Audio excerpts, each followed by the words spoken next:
আসসালামু আলাইকুম এভরিওয়ান, আশা করি আপনারা সবাই অনেক বেশি ভালো আছেন। আলহামদুলিল্লাহ আমিও ভালো আছি। আর নতুন একটা ব্লগ নিয়ে এলাম। আসলে এই বাজার কোনটা করে আমার মনে হইলাম আমি তো আর থাকতাম না, আর আর কোনো ধরনের গরুর বাজারের ভিডিও শেয়ার করা হইতো না।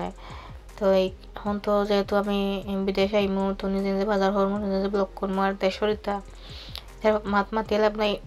এই নালি শাকগুলা ফ্রেশ দেশই মিলে, ইটা দেশও মিলে না। তো ঢেঁড়স, নালি শাক, কাঁচামরিচ, আসলে বাজার করতে যে কষ্ট এটা আমি ফিল করলাম এখন আইয়া।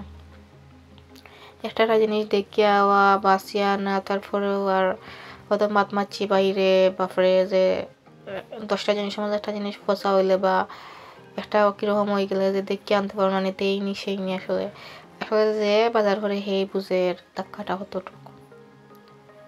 তো এটা ঢেঁড়স আমরা স্পেন আমরা হয় 9 টাকা 10 টাকা করে কিলো, বাংলাদেশের টাকায় 1200-1300 টাকা পড়ে যায় 1 কেজি। বাংলাদেশে 50-60 টাকা মিলে। আসলে এটা এক মনতে বলা আর এক মনতে বাদ, সব কিছু মিলাইয়াই বাংলাদেশ আর বিদেশ।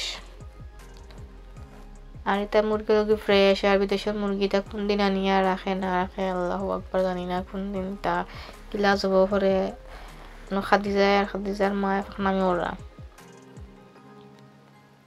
আর এটা দেশি মুরগি তো আর স্বপ্নের মতো, দেশে গেলে আর খাওয়া হইতো, ছাড়া কোনো পথ নাই।